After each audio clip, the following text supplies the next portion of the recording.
Global Business Report on the Rise News. The Central Bank of Nigeria has disclosed that it invested over 120 billion naira in the cotton value chain and projected over 300,000 metric tons of seed cotton by the end of 2020. This was made known by the Deputy Governor, Corporate Services CBN, Edward Adamu, at the Cotton, Textile and Garment CTG stakeholders meeting tagged Cotton Harvest 2020 season. According to Adamu, the CBN's intervention is to eradicate smuggling and dumping of textile goods in Nigeria and also to resuscitate and return the lost glory of the cotton, textile, and garment industry. More, this time maize. The Poultry Association of Nigeria says Nigeria has taken delivery of 262,000 metric tons of maize imported into the country to augment local production. A statement issued by the association said following the devastating impact of the COVID-19 pandemic, poultry farmers in the country had agonized over the shortfall of maize and other feeds. 4 companies, Premier Feeds, Mills, Wakot, Chief Farms, and Crown Flour, were recently permitted to shore up the supply of maize in the poultry industry through importation. Confirming the arrival of the 262,000 metric tons of maize, PAN President Ezekiel Ibrahim stated that the CBN's directive is aimed at bridging the supply gap. So let's talk about bridging that supply gap with a Rise business analyst, Chika Mbonu. You're very welcome, Chika.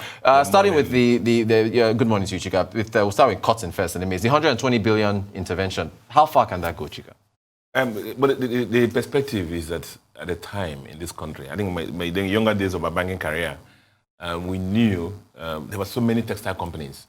At the time, the 70s and the 80s, and even early 90s, the textile industry was the second highest employer of labor. At the time, up to 450 to 500,000 employees, straddled over the country with about 180 textile mills. But somehow they just petted, disappeared. Because of the influx, principally because of the influx of cheaper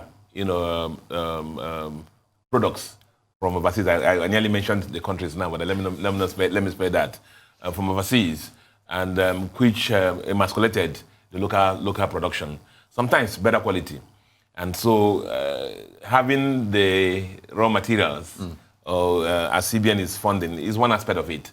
There were also some other limiting factors to their production. They still exist, which the limiting factors to manufacturing in Nigeria, principally, the number one thing is power.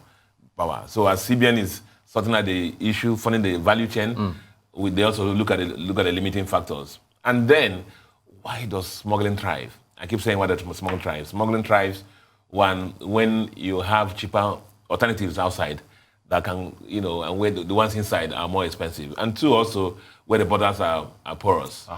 Borders are porous. So, custom people also, as CBN is pushing out these policies, I keep saying in this program, that CBN tends to, remove custom from the equation each time. I wonder whether there are any initiatives that will encourage custom people to be more patriotic in supporting, in reducing smuggling, and supporting the effort of CBN. CBN has left their major role and supporting these things for the interest of the whole country. Okay, Chika, so you mentioned smuggling. You've got smuggling, you've got the borders, you've got closing of the borders in August. Inflation starts to rise. You talked about inflation yesterday with us.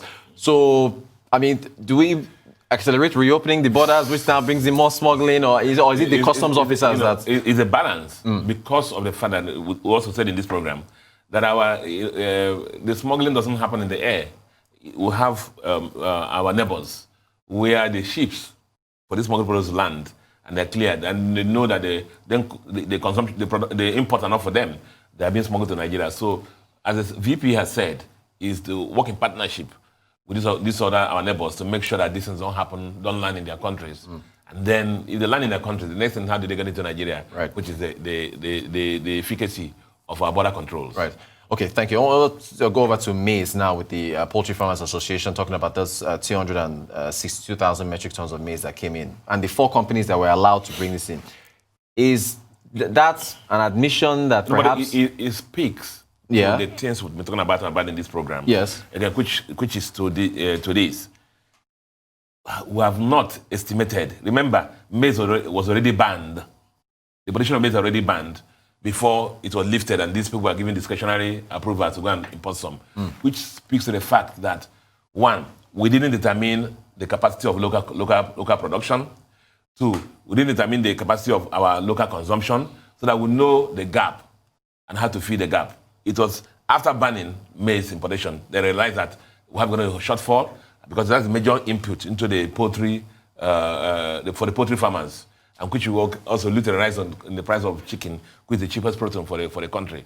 And so it speaks to that fact that we keep saying this program that we lack data, transparent and verifiable data as to how much we produce for each of these elements in the country, whether it's rice, or whether it's maize, whether it's wheat. How much do we produce in this country? How much is our demand? So that we actually estimate the gap required and enable CBN to craft its policies. And that will also enable CBN to determine the efficacy of its policies, because we say this is what we have in year one. CBN has pumped in 120 billion.